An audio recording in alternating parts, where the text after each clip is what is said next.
PMN news. নমস্কার, PMN নিউজে আপনাদের প্রত্যেককে স্বাগত। আর এই মুহূর্তে আমি রয়েছি রাজীব। আর আপনারা জানেন ইতিমধ্যেই যে এসআইআর নিয়ে কিন্তু দীর্ঘদিন ধরে পশ্চিমবঙ্গের মাননীয় মুখ্যমন্ত্রী মমতা বন্দ্যোপাধ্যায় আন্দোলন করেছিলেন। আর এই আন্দোলন তিনি তীব্র থেকে তীব্রতর করেছিলেন। রাজ্যের বিভিন্ন জেলায় ব্লক হিসাবে তিনি আন্দোলনে নেমেছিলেন এবং এখনও তিনি আন্দোলন করছেন। গত 2 তারিখে তিনি দিল্লি গেছিলেন। আজকে ইতিমধ্যেই সুপ্রিম কোর্টে কিন্তু তার শুনানি আছে এবং সেখানে রাজ্যের মাননীয় মুখ্যমন্ত্রী মমতা বন্দ্যোপাধ্যায় তিনি গেছেন এবং সরাসরি সেই ছবি আমরা তুলে ধরতে চলেছি। দেখতে থাকুন পিএমএন নিউজ বাংলা। এই সুপ্রিম কোর্টে এই মামলার সওয়াল করার জন্য বিচারপতির কাছে অনুমতি চাইতে পারেন।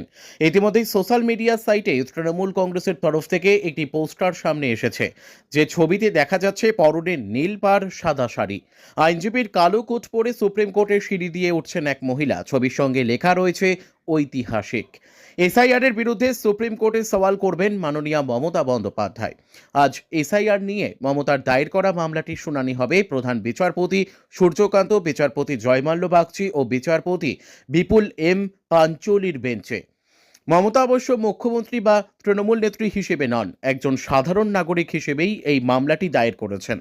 মমতা বন্দ্যোপাধ্যায় তার আবেদনে জানিয়েছেন, পশ্চিমবঙ্গে এসআইআর প্রক্রিয়ার কারণে সাধারণ মানুষের যে বাস্তব সমস্যা ও পরিস্থিতি তৈরি হয়েছে তা সরাসরি জানেন।